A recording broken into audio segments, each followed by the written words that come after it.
விஸ்வநாதன் பொண்ணுக்கு எதிரா அந்த பையன் சார்பில் யார் ஆஜராக போறது? அப்பாவே பிள்ளைக்காக ஆஜராக போறாரு. ஆமா, அது எதுல போய் முடியும்? சட்டத்துல இருக்கிற சந்து பொந்து இண்டி இடுக்கெல்லாம் தயாநிதிக்கு அத்துப்படியாச்சே, விடுவாரா மனுஷன்? ஓஹோ, வேற வக்கீல வச்சா சவுந்தரா தேவியை ஜெயிக்க முடியாதுதான் அவரே ஆஜராகிறாரோ? தயாநிதியோட சகுந்தலா தேவி மோதுறது இதுதான் முத தடவை. இந்த கேஸோட அந்த அம்மா மவுசு குறையத்தான் போகுது. புலியும் சிங்கமும் போராட போகுது. கொஞ்ச நாளைக்கு கோர்ட் அமக்களமா இருக்கும். நமக்கெல்லாம் நல்லா பொழுது போகும்.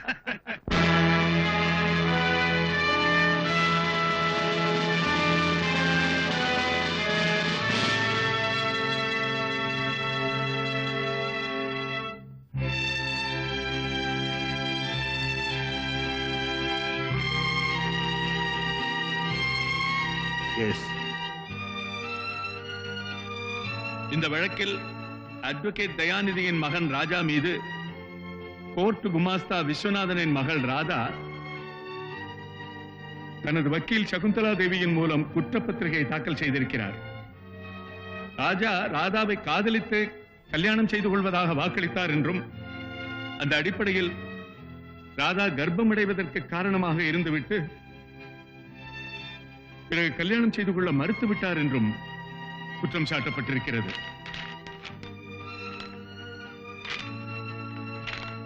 Yes, you can proceed with the case.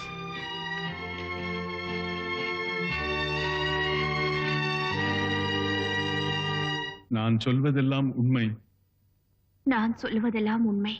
உண்மையை தவிர வேறில்லை. உண்மையை தவிர வேறில்லை.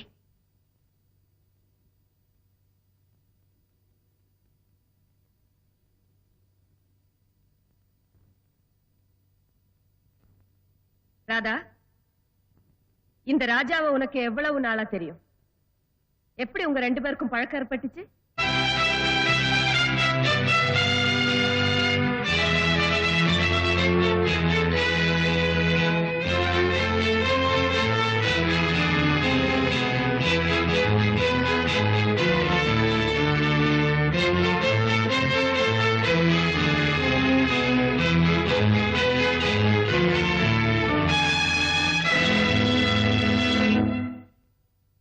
யுவர் ஆனர், பெண் என்பவள் எப்பொழுதுமே வசப்படுகிறவள், அன்பு வசப்படுகிறவள், காதல் வசப்படுகிறவள், ஆண்கள் வசப்படுத்துகிறவர்கள். எந்த பெண்ணும் எந்த ஆணையும் வலை வீசி வளைத்து பிடித்து காதலிப்பதில்லை. காதலிக்கப்பட்ட பெண்கள் அதை நினைத்து ஏங்குவதுண்டு. ஆனால் அலைந்து திரிந்து காதலிப்பவர்கள் ஆண்கள் தான். யுவர் ஆனர், இந்த உண்மை அடிப்படையில் அப்பாவியும் அறியா பருவமும் கொண்ட 17 வயது மைனரான என் கட்சிக்காரர் ராதாவை குற்றம் சாட்டப்பட்ட இந்த ராஜா எப்படியோ காதல் வசப்படுத்தி விட்டார். ராஜா ராதாவை காதலித்தது அவள் அன்பை அடைய வேண்டும் என்பதற்காக அல்ல, அவள் அழகை அனுபவிக்க வேண்டும் என்ற வெறி. அந்த காம வெறிக்கு காதலின் பெயராலும் கல்யாண நம்பிக்கையாலும் என் கட்சிக்காரர் ராதா பலியானாள். யுவர் ஆனர், காதல் வேறு, காமம் வேறு. ஆணுடைய சரீர பசிக்கு பெண்ணுடைய உடல் தேவைப்படுகிறது. ராஜாவின் தேவை தீர்ந்து விட்டது. ராதாவுக்கு கல்யாணம் தேவைப்பட்டது. ராஜா தட்டி கழித்தார். ராதா கர்ப்பமானாள். ராஜா கல்யாணத்திற்கு மறுத்துவிட்டார். ராதா பெற்றோரால் வெறுத்து ஒதுக்கப்பட்டாள். விதி என்ற வெள்ளத்தில் அவளை தள்ளிவிட்ட ராஜா நாளைக்கு வேறொரு பெண்ணை மணந்து கொண்டு உல்லாசப்பட ஓட்ட போகிறார். இது என்ன நியாயம்? இது என்ன நீதி? யுவர் ஆனர், சென்ற டிசம்பர் 83 சென்னையில் நடந்த அனைத்து பெண்கள் சங்க மாநாட்டில் ஹைகோர்ட் நீதிபதி சொன்ன கருத்தை இங்கு நான் படித்து காட்ட வேண்டியது அவசியம் என்று கருதுகிறேன். பெண்களை மானபங்கப்படுத்துபவர்களுக்கு 10 ஆண்டு கடுங்காவல் ஜெயில் தண்டனை விதிக்கப்பட வேண்டும் என்று பாராளுமன்றத்தில் நிறைவேற்றப்பட்ட சட்டம் மிகவும் வரவேற்கத்தக்கது. இந்த சமுதாயத்தில் ஒரு பெண் மானபங்கம் செய்யப்பட்டால் அவள் தற்கொலை செய்து கொள்வதை தவிர வேறு வழி இல்லை. பெண்களுக்கு இழைக்கப்படும் கொடுமைகளை ஒவ்வொரு பெண்ணும் சிந்தித்து பொறுத்துக் கொள்ள வேண்டிய நிலையில் இருக்கிறார்கள். பெண்கள் இதுவரை ஆண்களுடைய கொடுமைகளை எதிர்த்து போராடியதில்லை. ஆனால் இப்போது பெண்கள் தங்கள் உரிமைகளுக்காக போராடும் காலம் வந்துவிட்டது. யுவர் ஆனர், அந்த காலகட்டத்தின் வழிகாட்டியாக வந்து நிற்கும் என் கட்சிக்காரருக்கு நியாயம் வழங்க வேண்டும். ஒரு மைனர் பெண்ணை மயக்கி கெடுத்து நம்பிக்கை துரோகம் செய்த இந்த குற்றவாளிக்கு தகுந்த தண்டனை அளிக்க வேண்டும் என்று மாண்புமிகு நீதிபதி அவர்களை கேட்டுக்கொள்கிறேன். That's all your honour. எதிர்த்தரப்பு வழக்கறிஞர் தன் வாதத்தை எடுத்துக் கூறலாம்.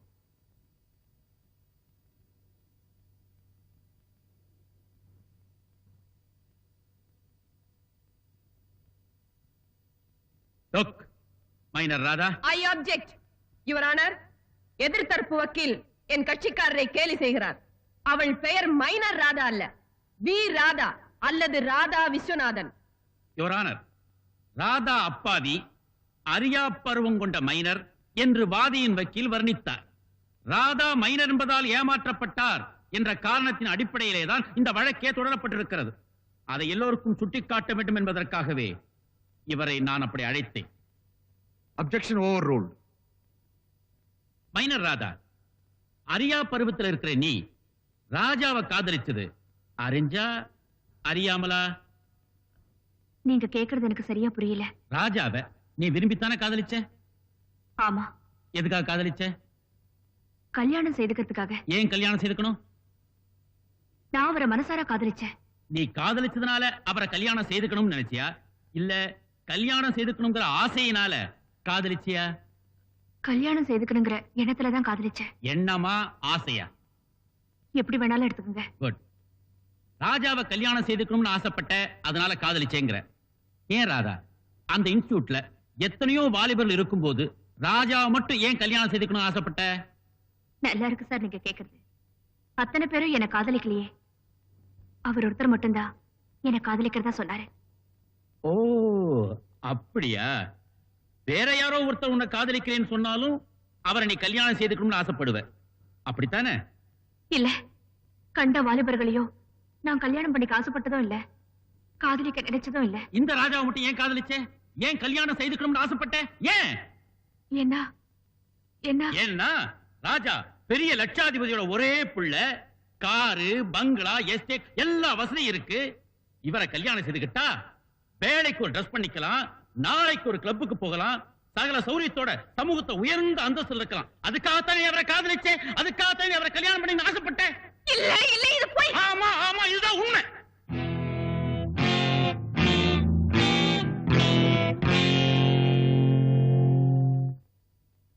மைனர் ராதா, நீ ராஜா கூட மோட்டார் சைக்கிளை சுத்தின இல்லையா? ஆமா. எங்கெல்லாம் போன? பார், பீச், ஹோட்டல், சினிமா தியேட்டர். அங்க எல்லாம் அவரோட இருந்தப்போ எப்பவாவது கல்யாண பேச்ச அவரா ஆரம்பிச்சாரா? அவரா ஏதாவது வாக்குறுதி கொடுத்தாரா? இல்ல. அப்போ கல்யாணம் பண்ணிக்கிறங்கிற எண்ணமே அவருக்கு இல்ல, உனக்குள்ள ஒரு ஆசை அப்படி இருந்திருக்கு இல்ல? ஏ மாதிரி அவருக்கும் அந்த எண்ணம் இருக்குன்னு தான் நான் நினைச்சேன். நீ மட்டும்தான் நினைச்ச, அவர் நினைக்கல, அதனால சொல்லல. அதுதான் உண்மை. இந்த உண்மை அப்புறமா தான் எனக்கு தெரியும். No no no no no. கௌரவங்கிற கோட்டுக்குள்ளேயே ராஜா நின்னுட்டாரு, நீ அதை தாண்டி கற்பனை உலகத்துக்கு போய் கனவு கண்டிருக்க இல்ல? வெல், யுவர் ஆனர், அப்பாவி, அறியா பருவம் கொண்ட மைனர் என்றெல்லாம் வர்ணிக்கப்பட்ட இந்த ராதா தரித்திர நிலையிலே இருந்தாலும் தந்திரக்காரி. வரதட்சணை கொடுத்து வாழ வைக்க முடியாத ஒரு வறுமையான குடும்பத்திலிருந்து விடுபடுவதற்காக திட்டம் வகுத்தாள். டைப்ரைட்டிங் இன்ஸ்டிடியூட்டில் அத்தனை பேரிலும் ராஜா ஒருவனே லட்சாதிபதி என்பதை தெரிந்து கொண்டாள். அவரை பிடிப்பதற்காக காதல் என்னும் கண்ணி வைத்தால், கண்ட இடங்களுக்கு கூட்டிச் சென்றால், சந்தர்ப்பம் கிடைக்கும் போதெல்லாம் கல்யாண பேச்சை எடுத்திருக்கிறாள். ஆனால் ராஜா அது சம்பந்தமாக வாயை திறக்கவே இல்லை என்பது வாதியின் வாக்குமூலத்திலிருந்து நன்றாக புரிகிறது. யுவர் ஆனர், இப்பொழுதுதான் என் வாதத்தின் முக்கியமான பகுதிக்கே நான் வருகிறேன். ஆவதும் பெண்ணால், அழிவதும் பெண்ணால். கண்ணகி பிறந்த அதே மண்ணில் தான் மாதவியும் பிறந்தாள். கோவலன் ஒரு உத்தம பத்தினியின் கணவன் என்று தெரிந்திருந்தும் மாதவி அவனை மயக்கி வசப்படுத்தவில்லையா? அதே கலையை தான் கையாண்டிருக்கிறாள் இந்த மைனர் ராதா. கடற்கரைக்கு கூட்டிச் சென்றால் தன் அழகு மேனியை நீரிலே நனைய வைத்த அங்கங்களை பளிச்சிட வைத்தாள். உல்லாச விடுதியின் அறைக்குள் அழைத்துச் சென்றால் அங்கே அந்த இரும்பு துண்டை இந்த காந்தம் இழுத்துக் கொண்டது. ஐ ஆப்ஜெக்ட் யுவர் ஆனர். குற்றவாளியின் வக்கீல் என் கட்சிக்காரரை தவறான திசைக்கு திருப்புகிறார். தகுந்த ஆதாரம் இல்லாமல் தலையை கால் என்றும் காலை வால் என்றும் கூறுகிறார். உண்மையை மறைத்து பெண்மையை இழிவுபடுத்துகிறார். No your honour, no. பெண்களை பற்றி எந்த குறையும் நானாக சொல்லவில்லை, கதைகளில் இருப்பதைத்தான் எடுத்துச் சொன்னேன். என் தாயும் பெண்ணே, தாரமும் பெண்ணே. நான் தலைகால் புரியாமல் பேசவில்லை, தகுந்த ஆதாரங்களோடு தான் வாதாடுகிறேன். யுவர் ஆனர், என் கட்சிக்காரர் மூலமாகவே நடந்த உண்மைகளை தாங்கள் அறிய செய்ய வேண்டியது என்னுடைய கடமை. அதற்கு தங்களுடைய அனுமதியை கூறுகிறேன். Yes, proceed. தேங்க்யூ. மிஸ்டர் ராஜா, உங்களுக்கும் ராதாவுக்கும் என்ன உறவு, எப்படி தொடர்பு? டைப்ரைட்டிங் இன்ஸ்டியூட்ல ஒண்ணா படிச்சதுல கொஞ்சம் பழக்கம். பழக்கம்னா சாதாரண சிநேகிதம். நீங்க அவளை காதலிச்சீங்களா? இல்ல. கல்யாணம் செஞ்சுக்கிறதா சொன்னீங்களா? இல்லவே இல்ல. நீங்க 2 பேரும் எங்கேயாவது பிக்னிக் போனது உண்டா? உண்டு. எங்க? மகாபலிபுரம். எப்போ? 4 மாசத்துக்கு முன்னால. தேதி நானும் இருக்கா? டிசம்பர் 5ஆம் தேதி. அன்னைக்கு என்ன நடந்தது? ராதா என்ன பீச்சுக்கு கூட்டிட்டு போனேன். கடல்ல குளிக்கலாம்னு சொன்னா. எனக்கு நீச்சல் தெரியாதேன்னு சொன்னேன். திடீர்னு என்ன பிடிச்சி அலையில தள்ளிட்டா. அவளை என் மேல விழுந்துட்டா. என் துணியெல்லாம் நனைஞ்சிடுச்சு. இந்த ஈர துணியோட எப்படி வீட்டுக்கு போறதுன்னு கேட்டேன். பக்கத்திலேயே ஹோட்டல் இருக்கு, அங்க ஒரு ரூம் எடுத்து துணியெல்லாம் காய வச்சுட்டு அப்புறமா போலான்னு சொல்லி கூட்டிட்டு போனா. அப்புறம் ஒரு ரூமுக்குள்ள போனதும் கதவு மூடி தாப்பா போட்டுக்கிட்டா. பட்டுன்னு புடவை அவுத்து போட்டுட்டு என்ன ஒரு மாதிரியா பார்த்தா. எனக்கு வெக்கமா இருந்தது. திரும்பி நின்னுகிட்டேன். அவ சிரிச்சுக்கிட்டே, இந்த காலத்துல இப்படி ஒரு மக்கு பிள்ளையான்னு சொல்லிக்கிட்டே கமான் சொல்லிக்கிட்டே என்ன இறுக்கி பிடிச்சுக்கிட்டா. கன்னத்துல, கழுத்துல எங்க பார்த்தாலும் முத்தம் கொடுத்தா. நான் அப்படியே பயந்து அவளை தள்ளிட்டு வெளியே ஓடி வந்துட்டேன். அதுக்கப்புறம் அந்த அப்பாவி பொண்ண எங்கேயாவது சந்திச்சீங்களா? நான் சந்திக்கல, அவதான் என்ன சந்திச்சா. எப்போ? 2 மாசத்துக்கு அப்புறம். அப்ப என்ன நடந்தது? நீங்க என்ன கல்யாணம் பண்ணிக்கணும்னு சொன்னா, நான் எங்க அப்பா அம்மா அனுமதி இல்லாம யாரையும் கல்யாணம் பண்ணிக்க மாட்டேன்னு அடிச்சு சொல்லிட்டேன். அதுக்கப்புறம் நான் கர்ப்பமா இருக்கேன்னு சொன்னா. நான் அப்படியே நடுங்கிட்டேன். ஐயோ, கல்யாணம் ஆகிறதுக்கு முன்னாடி எப்படி கர்ப்பமானேன்னு கேட்டேன். கல்யாணம் ஆகிறதுக்காகவே கர்ப்பமானேன்னு சொன்னா. உன் வயித்துல இருக்கிற குழந்தைக்கு யார் அப்பான்னு கேட்டேன். எவனோ ஒருத்தன் இப்போதைக்கு நீதான்னு சொன்னா. சத்தியமா நான் இல்லைன்னு சொன்னேன். நீ இல்லைங்கிறது எனக்கும் உனக்கும் மட்டும்தான் தெரியும். உலகத்துக்கு நீதான் என் புருஷன். உன்னை சும்மா விட மாட்டேன். கோர்ட்ல கேஸ் போட்டு உன்னையும் உங்க அப்பாவையும் கொண்டு போய் நிறுத்திடுவேன்னு சொன்னா. மிரட்டினா. Please help me. Stop it. Your Honor, இந்த நாட்டிலே வறுமையின் பெயரால் கற்பு விலை போகிறது. ஆனால் இதோ இந்த மைனர் ராதா அப்படி அல்ல. இவள் ஒரு தனி ரகம். வசதியான வாழ்க்கை வாழ வேண்டும் என்று ஆசைப்பட்டால் அதற்காக உண்மையிலேயே அப்பாவியான ஒரு பணக்கார வாலிபனை பிடித்து பல இடங்களுக்கு அழைத்து சென்றாள். ஊரில் பலர் பார்க்கும்படி செய்துவிட்டு தன்னையே கல்யாணம் செய்து கொள்ள வேண்டும் என்று மிரட்டி இருக்கிறாள். தான் ஒரு பெண், அதிலும் கர்ப்பிணி என்பதை வைத்து எல்லோருடைய அனுதாபத்தையும் பெற்றுவிடலாம் என்பதே அவளுடைய நோக்கம். இவள் பெண்மைக்கே களங்கம். இவள் பெண்ணின் பெருமைக்கே சாபக்கேடு. இவளுக்கு தகுந்த தண்டனை அளிப்பதன் மூலம் இந்த சமுதாயத்தில் இப்படிப்பட்ட பெண்கள் யாராவது இருந்தால் அவர்களுக்கும் இது ஒரு பாடமாக அமையும் என்பதை மாண்புமிகு நீதிபதி அவர்களுக்கு தெரிவித்துக் கொள்கிறேன். That's all, Your Honor.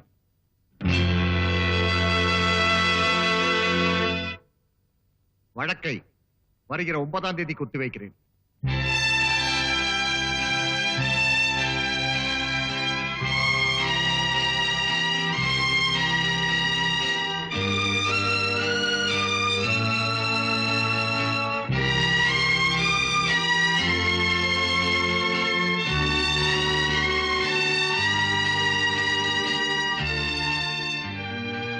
இந்த கேஸ் முடிகிற வரைக்கும் நான் கோர்ட்டுக்கு வரமாட்டேன்.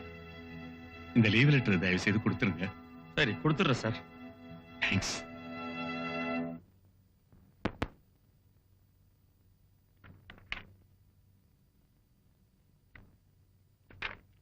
அம்மா, மணி 12 போகுது. இன்னும் தூங்காம இருக்கீங்களே? ஒரு பெரிய வக்கீல், the famous advocate tiger Dayanidhi கோர்ட்ல சொன்ன பொய்யெல்லாம் கேட்டில்ல. இப்படிப்பட்ட ஆண்களுடைய அட்டகாசத்தை கண்டும் காணாத மாதிரி தூங்கிட்டு இருக்கிற பெண் சமுதாயத்தை தட்டி எழுப்பணும். அது வரைக்கும் எனக்கு எதுமா தூக்கம்? நீ போய் தூங்கு. போ. இதாங்க, இது சாப்பிடுங்க. மிஸ் ராதாவோட கேஸ பத்தி நீங்க என்ன நினைக்கிறீங்க? அது ஒரு மானங்கெட்ட கேஸ். கல்யாணம் ஆகாமலே கர்ப்பமாயிட்டு வெக்கம் இல்லாம கோர்ட்ல போய் நிக்கிறா. என் பொண்ணா இருந்தா கழுத்தை நெரிச்சு கொண்டு இருப்பேன். அவளை ஜெயில தள்ளிட்டு அந்த அப்பாவி ராஜாவை விடுதலை செய்யணும். அப்பதான் மத்தவங்களுக்கும் புத்தி வரும். அந்த முருங்க கப்பைய கோட்ல மாட்டிட்டு முழிக்கிற பத்தியா? ராதாவோட துணிச்சல் யாருக்கு வரும்? இந்த சமூகத்துக்கு பயந்து தண்டவாளத்துல தலைய வச்சு தற்கொலை பண்ணிக்காம தைரியமா கோர்ட்டுக்கு போயிருக்கா பத்தியா? Really she is great. இந்த கேஸ்ல ராதா ஜெயிக்கிறதுக்கு நாம எப்படியும் உதவி செய்யணும். கண்டிப்பா செய்வோம். யுவர் ஆனர், இந்த வழக்கு சம்பந்தப்பட்ட முதல் சாட்சியான திருமதி பட்டம்மாவை விசாரிக்க அனுமதி அளிக்கும்படி கேட்டுக்கொள்கிறேன். Yes, you can proceed. திருமதி பட்டம்மா. அம்மம்மா, கொஞ்சம் இருங்கம்மா. எனக்கு உடம்பெல்லாம் படபடன்னு வருது. ஏ? முதல் தடவையா இந்த பொட்டியில வந்து நிக்கும்படி ஆயிடுச்சு. எத்தனை பொய் சாட்சிக்காரன் நின்ன பொட்டியோ, எனக்கு பயத்துல கை காலெல்லாம் படப்படன்னு டைப் அடிக்குது. ஏம்மா, நீங்களும் என்னாட்டம் ஒரு பொண்ணு தானே, எனக்கு ஒரு நாள் இந்த பொட்டியில வந்து நிக்கிறதுக்கே குளிர் சொரம் வரும் போல இருக்கே. நீங்க எப்படி இவ்வளவு காலமா இந்த கருப்பு அங்கிய மாட்டிக்கிட்டு இவ்வளவு ஆம்பளைகளுக்கு மத்தியில அப்பளம் பொறிக்கிறீங்களோ? அனாவசியமான பேச்சுக்கு இங்க இடம் இல்ல. இல்ல இல்ல, பேசவே இல்ல. மிஸ்டர் ராஜாவை உங்களுக்கு தெரியுமா? ஏன் தெரியாது? ஆண்டின்னு சொல்லி என் தலையில ஐஸ் வச்சு கட்டுக்கட்டா இவ்வளவு நிலத்துக்கு முருங்கைக்காய கொண்டாந்து கொடுத்து என்ன காக்கா பிடிச்சு என் இன்ஸ்டியூட்ல சேர்ந்த காலி பையன். I object your honour. என் கட்சிக்காரரை காலி பையன் என்று சொல்ல சாட்சிக்கு உரிமை இல்லை. நானும் அப்செட் யுவர் ஆனர். என்னமா பெரிய அறிவாளி புள்ளைய பெத்து வச்சிருக்க மாதிரில பேசுறாரு. சுத்த 1 நம்பர் காலி கைவாளி பையன், பொம்பளை பொறுக்கி. மூஞ்சி பாரு, மூஞ்சிய முடி. மிஸ் சகுந்தலா தேவி, இங்கே கேட்கப்படும் கேள்விகளுக்கு மட்டும்தான் உங்கள் சாட்சி பதில் சொல்ல வேண்டும். Yes your honour. மன்னிச்சுங்கம்மா, என்னால பாவம் உங்க தொழில் கிடைஞ்சல் வர வேண்டாம். அவனை நடு பஜார்ல வச்சு 4 வார்த்தை நாக்க பிடிங்கிற மாதிரி நான் கேட்டுக்கிறேன். நீங்க என்ன கேளுங்க. மிஸ்டர் ராஜா, உங்க பயிற்சி நிலையத்துல எது வரைக்கும் படிச்சாரு? லோயரா இல்ல ஹையரா? லோயரும் இல்ல, ஐயரும் இல்ல, லோப்பரு. அவன் என் இன்ஸ்டியூட்ல சேர்ந்ததே டைப் அடிக்கிறதுக்கு இல்ல, சைட் அடிக்கிறதுக்கு தான். ராதாவையே பார்த்து கொரில்லா மாதிரி பல்ல காட்டிக்கிட்டே இருப்பான். எப்ப பார்த்தாலும் லவ்னு அடிச்சே என் மெஷின்ல இருந்த எல்போ விஇ எழுத்தையே தேய்ச்சு விட்டான் போங்க. திடீர்னு வரப்பு வேற வந்துடும் அவனுக்கு, காதல் வரப்பு. என் மெஷின்ல தலைய வச்சு கனவு காண ஆரம்பிச்சிருவான். அப்புறமா தான் இவனை நான் மோப்பம் பிடிச்சேன். ஆஹா, இவன் தூண்டிக்காரன், ராதாங்கிற மீனை பிடிக்க வந்திருக்கான், இவனை வச்சிருந்தா நம்ம இன்ஸ்டியூட்டுக்கு ஆபத்துன்னு விரட்டி அடிச்சுட்டேன். அப்புறம் அவர் உங்களை சந்திச்சாரா? என்னைய சந்திக்கிறான்? என்கிட்ட லவ்வா என்ன? அந்த ஏழை பொண்ணு பின்னாடியே சுத்திக்கிட்டு இருக்கான்னு பாக்குறவங்க சொன்னாங்க. பாவம் அப்பாவி பொண்ணு இவனை நம்பி வயத்துல லோட ஏத்திக்கிட்டு இங்க வந்து நிக்குது. ஐயா பெரியவங்களே, உங்களை தானே, நீங்களா பார்த்து அந்த பொண்ணுக்கு ஏதாவது நல்ல வழி செஞ்சாதான் உண்டு. எதிர்த்தரப்பு வக்கீல் என் சாட்சியை குறுக்கு விசாரணை செய்யலாம். No questions. முத்தையா, அவர் உங்களுக்கு தெரியுமா? ஓ தெரியுங்க. எப்படி? ராதாமா வீட்டுக்கு பக்கத்துல நான் லாண்டு கடை வச்சிருக்கிறேனுங்க. ஒரு நாள் இந்த பையன் வந்து, ஓ ராதா, தேவதாச நானும் ஒரு ஜாதி தானடி, உன்னை தேடி இங்கு வந்தே நடு வீதி தானடி அப்படின்னு பாட்டு பாடி கலாட்டா பண்ணோம். திருவில் இருக்கிற அத்தனை பேருக்கும் தெரியுமுங்க. எதிர்த்தரப்பு வக்கீல் என் சாட்சியை குறுக்கு விசாரணை செய்யலாம். No questions please. சிங்காரம், என்னங்க? அவரை இதுக்கு முந்தி எங்கேயாவது பாத்திருக்கீங்களா? பாத்திருக்குங்க. எங்க? நான் வேலை செய்யற நேரு பார்க். எப்போ? பல தடவை பார்த்திருக்கேங்க. அங்க என்ன நடந்தது? இந்த பையனும் அதோ அந்த பொண்ணும் ஒரே அள்ளியில 2 குழா போட்டு குடிச்சுக்கிட்டு இருந்தாங்க. ஏன்யா 2 இளநீர் வாங்கி குடிச்சா என்னான்னு கேட்டேன். அதுக்கு நீ வாங்கி தரியா அப்படின்னாங்க. ஏன்யா வெள்ளையும் சொல்லியமா இருக்கியே, இது கூட நான் வாங்கி கொடுக்கணுமா அப்படின்னு கேட்டேங்க. பொழுது போச்சு, வெளியில போயான்னு சொன்னேன். அப்பவும் வெளியில போல. ஏன்யா இது நேரு பார்க்கா லவர்ஸ் பார்க்கா, அந்த நேரு பேரை ஏன்யா கெடுக்கிறீங்கன்னு ஒரு செம்ம கேள்வி கேட்டேங்க. அன்னைக்கு ராத்திரி தான் நிம்மதியா தூங்கினுங்க.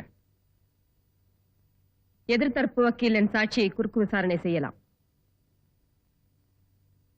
No questions please. Your honour, இவர் என்னுடைய அடுத்த சாட்சி, மகாபலிபுரம் உல்லாச விடுதியின் manager mister Ramanathan. Mister Ramanathan, அவரை உங்களுக்கு தெரியுமா? ஓ தெரியுமே. எப்படி?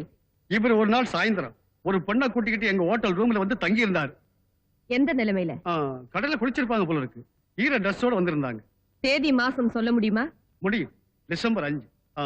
அதாவது அதுக்கு முதல் 4ஆம் தேதி இன்னைக்கு காலையில ஒரு மோட்டார் பைக்கில் வந்து ரூம் புக் பண்ணிக்கிட்டு போனார். பாருங்க, இந்த ரிஜிஸ்டர்ல டி ராஜான் அவரே கையெழுத்து போட்டிருக்கார். Please see this, Your Honor.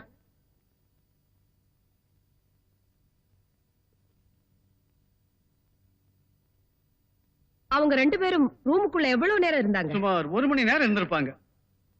அதுக்கப்புறம் ராஜா மட்டும் தனியா வெளியே வந்தாரா? இல்லைங்க, 2 பேரும் சேர்ந்தே தான் வெளியே வந்தாங்க. That's all, Your Honor. எதிர்த்தரப்பு வக்கீல் என் சாட்சியை குறுக்கு விசாரணை செய்யலாம்.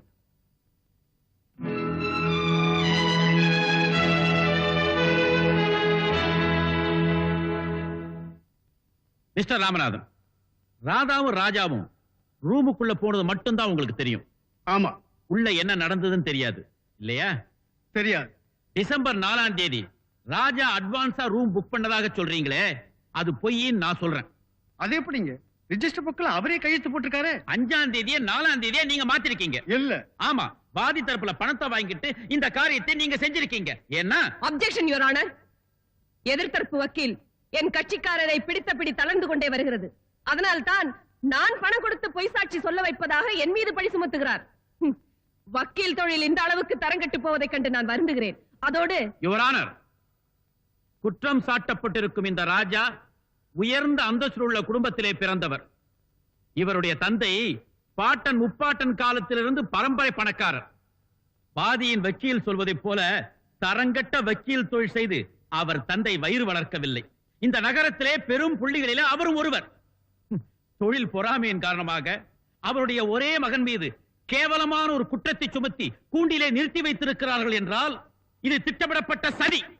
இந்த சதிக்கு பணம் பக்கபலமாய் இருக்கிறது என்று ஏன் நான் சந்தேகப்படக்கூடாது? அதனால் தான் சொல்கிறேன் யுவர் ஆனர், ராஜாவின் தந்தை ஒரு பிரபல வக்கீல் என்பதாலும் துரதிர்ஷ்டவசமாக அவரே தன் மகனுக்காக வாதாடுகிறார் என்பதாலும் என் வாதத்தின் வலிமையை நான் குறைத்துக் கொள்ள முடியுமா?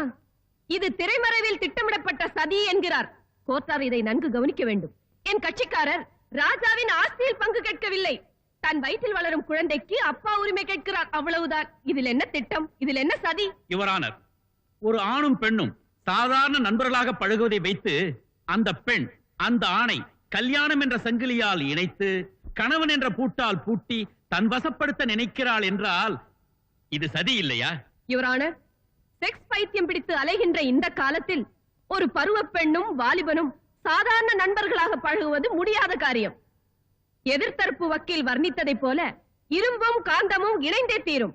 பஞ்சும் நெருப்பும் பற்றிக் கொள்ளத்தான் செய்யும். இது இயற்கையின் நியதி. என்றால் என் கட்சிக்காரர் ராதாவை கட்டாயப்படுத்தி கற்பழித்தாரா? அப்படியே கட்டாயப்படுத்தி இருந்தாலும் ஒழுக்க உணர்வும் உறுதியான உள்ளமும் கொண்ட ஒரு பெண்ணால் தன் கற்பை எப்படியும் காப்பாற்றிக் கொள்ள முடியும். யுவர் ஆனர், அப்படி ஒரு மான போராட்டத்திலே ராதா ராஜாவை கொலை செய்திருந்தால் கூட நான் பாராட்டி இருப்பேன். 2 திருடர்கள் ஒன்று சேர்ந்தால் கொள்ளை அடித்ததில் ஆளுக்கு பாதி. 2 வியாபாரிகள் கூட்டு சேர்ந்தால் லாபமோ நட்டமோ தலைக்கு பாதி. ஆனால் திருமணத்துக்கு முன்பு ஒரு ஆணும் பெண்ணும் இணைந்து உடலுறவு கொண்டால் அதற்கான தண்டனையும் அவமானமும் பெண்ணுக்கு மட்டும்தான். தவறு செய்த ஆண்கள் தப்பித்து விடுகிறார்கள். இன்பத்தில் பங்கு கொள்ளும் ஆண்கள் பாவத்தில் மட்டும் ஏன் பங்கு கொள்வதில்லை? இது கடவுளை கேட்க வேண்டிய கேள்வி. உடல் உறவின் காரணமாக பெண்களுக்கு மட்டும்தான் தாய்மை அடையும் தன்மை இருக்கிறது.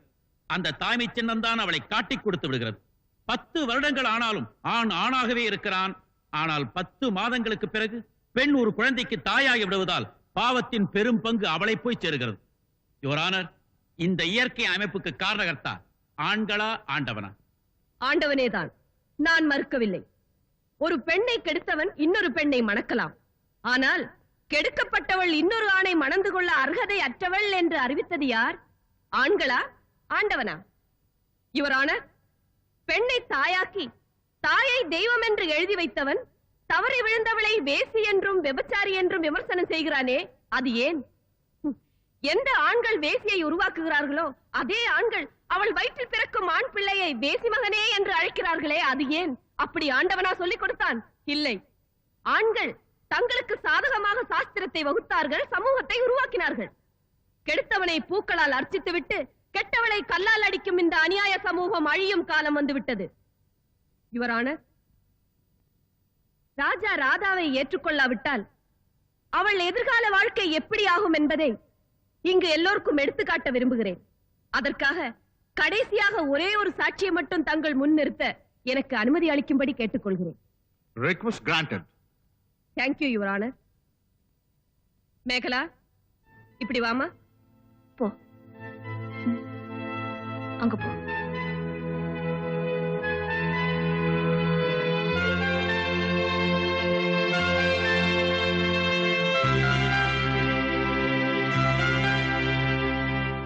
யுவர் ஆனர், இந்த குழந்தை ஒரு கொடிய ஆணுக்கும் கோழை பெண்ணுக்கும் பிறந்தவள்.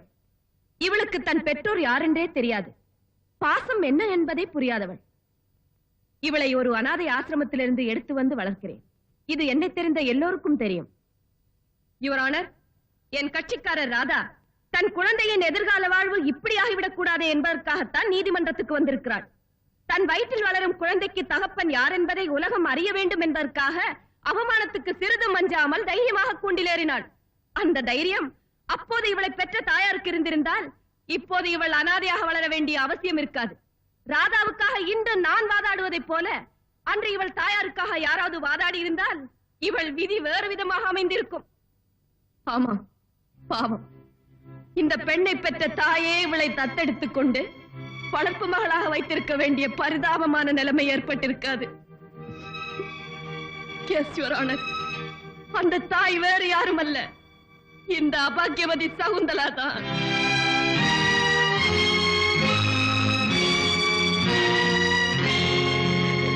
இவள் என் மகள், என் வயிற்றில் பிறந்தவள். யுவர் ஆனர், என் வயிற்றில் பிறந்தவள்.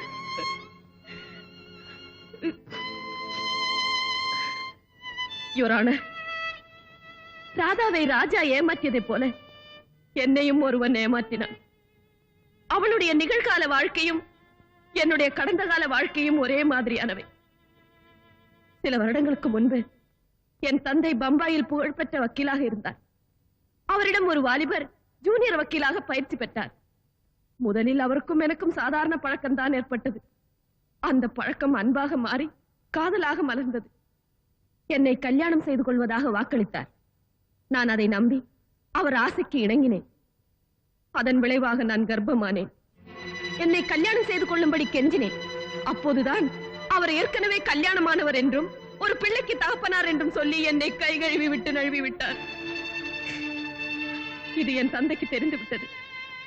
நான் கர்ப்பமாக இருப்பது உலகத்துக்கு தெரிந்து விட்டால் எனக்கு கல்யாணமே ஆகாமல் போய்விடுமே என்று பயந்து என்னை ஒரு கிராமத்திற்கு அழைத்து சென்றார். என் பிரசவத்திற்காக ஒரு மருத்துவமனையில் சேர்த்தார்.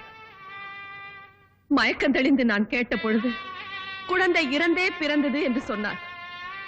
அதன் பிறகு என் தந்தை எவ்வளவோ வற்புறுத்தியும் நான் கல்யாணத்திற்கு சம்மதிக்கவில்லை. ஒரு ஆண்மகன் என்னை ஏமாற்றியதற்காக இன்னொரு ஆண்மகனை நான் ஏமாற்ற விரும்பவில்லை. யுவர் ஆனர், என் தந்தை சாகும் பொழுது ஒரு உண்மையை சொன்னார். என்னை கல்யாணம் செய்து கொடுக்க வேண்டும் என்பதற்காக எனக்கு பிறந்த பெண் குழந்தையை யாருக்கும் தெரியாமல் குறிப்பிட்ட ஆசிரமத்தில் சேர்த்திருப்பதாக சொன்னார். நான் அந்த அனாதை ஆசிரமத்துக்கு சென்று என் அருமை மகளை அழைத்து வந்தேன். மாதவிக்கும் கோவலனுக்கும் பிறந்த மணிமேகலையின் நினைவாக என் மகளுக்கு மேகலா என்று பெயர் வைத்தேன். இந்த பொல்லாத சமுதாயத்திற்கு பயந்து என் மகள் என்ற உண்மையை மறைத்து வளர்ப்பு மகள் என்று சொல்லி எல்லோரையும் நம்ப வைத்தேன்.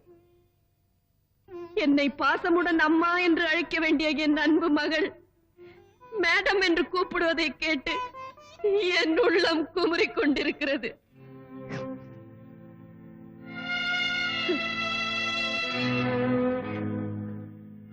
யுவர் ஆனர், நேற்று வரை நான் கோழையாக இருந்தேன். இன்று எனக்கு துணிச்சல் வந்துவிட்டது. அந்த துணிச்சலை கொடுத்தவள் ராதா. இனி எனக்கு பயம் இல்லை. என் பெண்ணை என் வயிற்றில் பிறந்த மகள் என்று உலகத்துக்கு தெரிவித்து விட்டேன். இத்தனை வருஷமாக என் இதயத்தை அழுத்திக் கொண்டிருந்த பாரத்தை இப்போது இறக்கி வைத்து விட்டேன். யுவர் ஆனர், எந்த முகூர்த்தத்தில் என் தந்தை எனக்கு சகுந்தலா என்று பெயர் வைத்தாரோ அந்த சகுந்தலையின் கதி எனக்கும் ஏற்பட்டு விட்டது. அந்த சகுந்தலையாவது கடைசியில் தன் கணவரோடு சேர்ந்து விட்டாள். ஆனால் இந்த சகுந்தலைக்கு கணவரே இல்லை என்றாகிவிட்டது. யுவர் ஆனர், இந்த சகுந்தலையை காதலித்து கர்ப்பமாக்கி கைவிட்ட அந்த துஷ்யந்தன் இதோ இந்த டைகர் தயாநிதிதான்.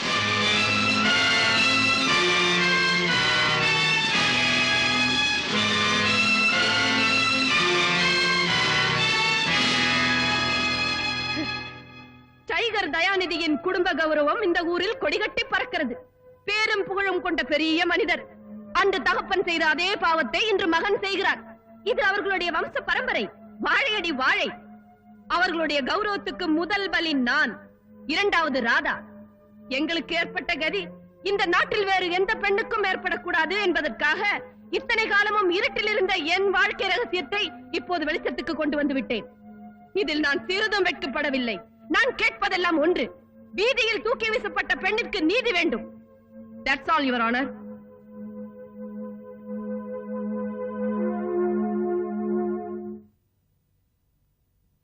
Court is adjourned.